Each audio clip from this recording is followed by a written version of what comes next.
Alright boys, welcome back to another video. Today we're going to be going into the trade deadline for this past week. We're going to be going over the biggest trades only on trade deadline. So the Kyrie Luka trade is not going to be included in this video. I don't want to see the comments about that. But yeah, so let's kick it right off now with Brooklyn. So we're going to kick it off with the biggest trade that happened this deadline, which was KD to the Suns. Now, this was a deal that included Mikal Bridges, Jay Crowder, Cam Johnson, 4 first-round picks, a pick swap in return for Kevin Durant and TJ Warren on the Suns. Now, this came as a shock to everyone. We already know that. But in terms of grading this, the Nets, I think they did well trying to move KD here. I think, obviously, you'll never get equal value here. Never. You're not getting equal value for a player like that, ever. But for what they got in return, you got the picks, a little bit of your future back there. You've got young guys who are going to come in, make an immediate impact. I think the Nets, they did the best they could with what they were getting offered and what they were dealing with. So for me, I feel like I'm going to have to give it a low A. So let's call it A- on the Nets grade. They now have 11 first-round picks in their possession after the deadline. So for saying that they were a directionless franchise looking to pivot, they've really come out great at the end of all of this. Now the Suns, it's A+, no doubt about that here. You pair Kevin Durant with Chris Paul, Devin Booker, DeAndre Ayton, you don't lose any of your core, apart from Mikal Bridges, but you keep the main guys together and you add KD. That's an instant championship team. I mean, he's 34. He's still playing top quality. Chris Paul might be a bit of a problem, but that's for the Suns to sort of figure out later on. But what they gave up for KD, the impact he's going to have now on this team is really what they were missing. As great as Devin Booker is, he's not that go-to guy. That's what Phoenix was missing, and they filled the hole pretty affordably, if you ask me. They filled the hole of what they need, and now they're going to push for a chip. They are a Western Conference at the least finals team, so we'll have to see how they perform, how KD mixes in, but it's an A+ for the Suns. So the next trade we're going to be talking about is the Lakers. They received Malik Beasley, D'Angelo Russell, Jared Vanderbilt. The Timberwolves in this deal received Nick Alexander-Walker, Mike Conley, a second rounder, and 2 second rounders from Utah. Utah received Damian Jones, JTA, Russell Westbrook, and a first from the Lakers that is top 4 protected.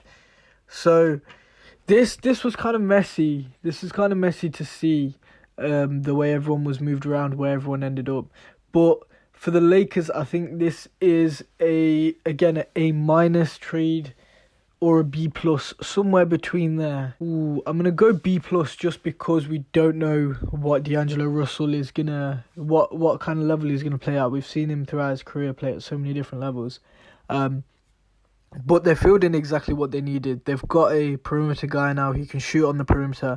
He can play make on the perimeter. He can defend the perimeter. Though his defense isn't great, he makes up for it with his shooting and his playmaking. They also cut the contracts as well. They no longer owe Russ that $47 million. That is gone. It's off the books. Yeah, they get Malik Beasley as well, a starting caliber player. He can come on, he can easily give you 15, 16 a night. And he can defend at a half-decent level. So yeah, he's a spot-up guy as well. He can shoot, he's got it. And Jared Vanderbilt, he's a playoff bench piece. He can come off the bench, he can give you your defense. He can play whatever position needs to be played for him, which I think the Lakers kind of need more of those guys anyway. Because right now they're kind of like a retirement home. So yeah, the Lakers definitely got the best out of this whole deal here. They got best off, no doubt about it. Now we have the Timberwolves who received Nick Alexander-Walker, Mike Conley, a second and 2 Utah seconds. That second is from Memphis or Washington. through the Lakers. So I'm going to have to give these guys a D. I don't understand why they moved D'Angelo Russell for such cheap assets in return. They could have easily gotten a first for him attached if they sent him somewhere else. On top of that, they get Mike Conley, who is kind of useless right now. He's old. He's not the same guy. He can probably give you 10 and 8 a night, but not playing at the same level. You do have Nick Walker, who can potentially become something. I mean, in New Orleans, we've seen him show flashes. But for me, this is a flat D for me for the Timberwolves. Conley's still owed 14 million guaranteed, I believe. You've got rid of D'Angelo Russell after trading for Rudy Gobert, which to me in the same season does not make sense at all. Plus, the Timberwolves haven't exactly been healthy, so we didn't know what that was going to look like with a full team there. But it seems like they were going to move on from D'Angelo anyway. But I just feel like what they got in return wasn't sufficient, so I'm going to put it at a D. And finally, we have the Utah Jazz, who got Damian Jones, JTA, and Russ alongside a Lakers top 4 protected first. Now, for what they gave up, this kind of worked out for them. They got Westbrook in return, and they got a first rounder. They do have him as an expiring contract. They got rid of Conley's contract too. Westbrook likely is to be bought out by the Jazz and go elsewhere. Vanderbilt became redundant. He wasn't great on this team, especially with Walker Kess coming out. Losing Malik Beasley too wasn't exactly a bright idea for them, but I guess the way the Jazz are rebuilding now, it doesn't really matter. They got rid of Mike Conley's contract. In essence, you can say they also got rid of Malik Beasley's. They got a first rounder in return. They've got guys who they can move for picks. Damian Jones and JTA are starting caliber players. So I'm going to put the Jazz at a B. I'm going to put it at a B minus. I don't think they did as well as they could, but still got back decent percentiles for what they gave up. Now, the next trade we have is another Lakers trade. They received Mo Bamba in return for Pat Bev and a second round pick. Now, Rob Pelinka has done a madness this season, man. He's been making the big boy moves. No more Westbrook. He's gone. You've got D'Angelo Russell in there. There's also Malik Beasley, Lonnie Walker, Dennis Schroeder. There's no need for Pat Bev. And the Lakers were lacking some size, especially with Anthony Davis preferring to play at the 4. You now have a guy in Mo Bamba who hasn't really lived up to his potential, but he can shoot the ball. He's a rim protector. He's got great defense. He can play next to AD or Jared Vanderbilt, wherever they want him to play. He's good. He's also not a rental. He's on the books for next year. So for me, this is more of one of the underrated movements that the Lakers made, because there's not that many big guys in the league who can shoot it the way Bamba can. So I'm going to give this one another A minus. I think the only bad thing is they had to give up a second for it on their end anyway, but I guess to get the deal done, you got to get the deal done. Now, the Magic, for me, the way they moved around this trade, it's a B+. You get rid of a guy who hasn't played in weeks. You're paying him a fairly big lottery pick salary for no reason. You get a second rounder out of it for someone who pretty much has no other trade value.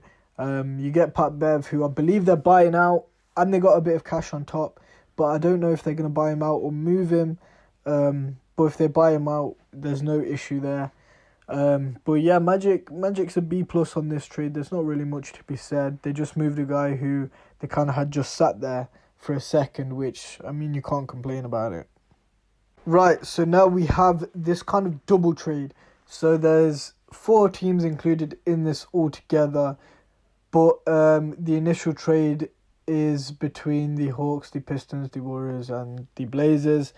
So we're going to start off with the Hawks. They got Sadiq Bey and they gave up 5 seconds. Now, I really like this. Not giving up a first, you're getting a guy who's ready to compete. Sadiq Bey, with the ball in his hand at the perimeter, he can shoot that in. He gives positional flexibility too. He's still on a rookie deal. He's efficient as hell. They're exactly what he needed, and to be honest, they kind of got a steal here with the Hawks. So I'm going to give the Hawks an A- on this one. Yeah, they've got another piece who can move around too. So yeah, I think this is kind of what the Hawks needed, a little bit more shooting from the guys and a little bit more of a person they can depend on at the perimeter. Now the Pistons, they received James Wiseman from the Warriors. Now this kind of didn't make much sense to me, to be honest, because they have Jalen Duran, who's playing absolutely crazy this year. He just had like a 30-point, 17-rebound game a few days ago. And they're stocking the roster with these lottery picks who haven't really become what they want to become. Your Marvin Bagley, Jalen Duran, Isaiah Stewart, people like that, players like that who haven't really tapped into their upside, but we know it's there just through college or whatever. But they've overstocked on big men right now. Like, the names I just listed are all big men. You've got Wiseman, you've got Bagley, you've got Duran, and you've got Stewart.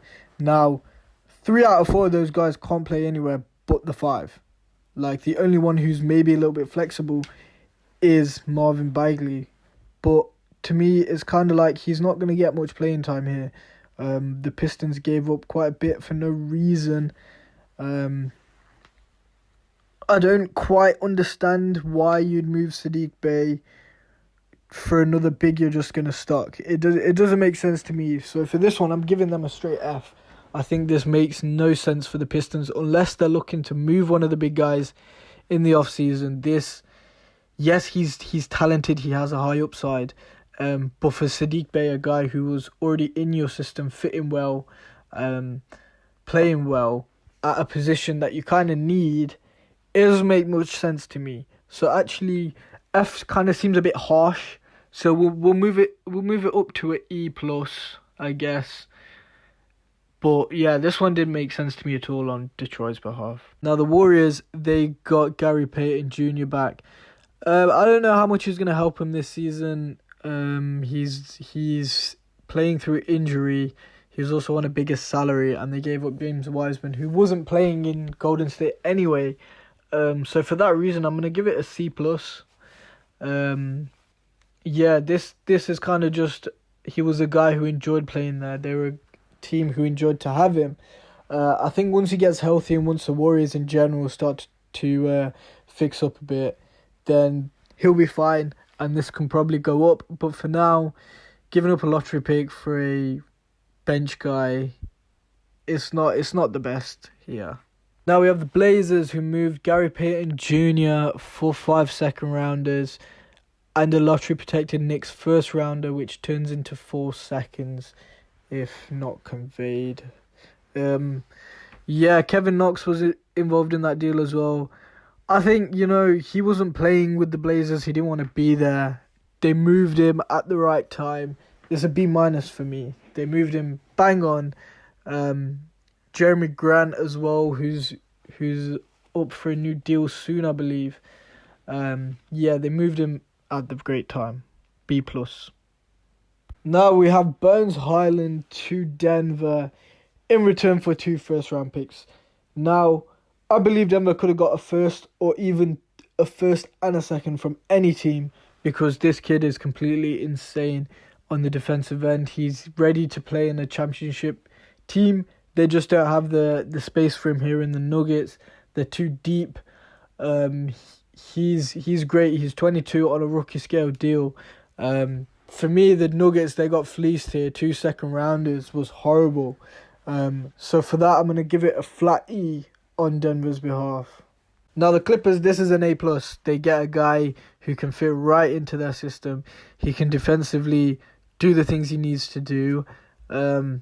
He slots right into the kind of culture they have there. There's no downside here for what this trade was on behalf of the Clippers. They gave up minimalistically nothing. And they've got a guy now who's going to come out and he's going to give him 100% on both sides of the floor. Right, so next we have another Clippers trade. The Clippers received Eric Gordon and 3 seconds. Memphis received Luke Kennard. And the Rockets got Danny Green, John Wall, and the right to swap Milwaukee and Clippers first round pick this year. Now, for the Rockets, we're going to start off. Eric Gordon was on the trade block for a while. He's 34. He's a championship guy. He's going to play on the biggest teams, giving you the biggest minutes. He is useless on Houston. There was no need for him to be there. And what they got in return was fair. John Wall's already expected to be moved. We all know why. Danny Green, I believe, is going to be bought out and he's looking to sign with the Cavaliers. So first round pick for a guy who was never going to play, who wasn't giving you anything. Kind of a dud on your team like Mo Bamba. I feel like they did it right. This is a B- for the Houston Rockets.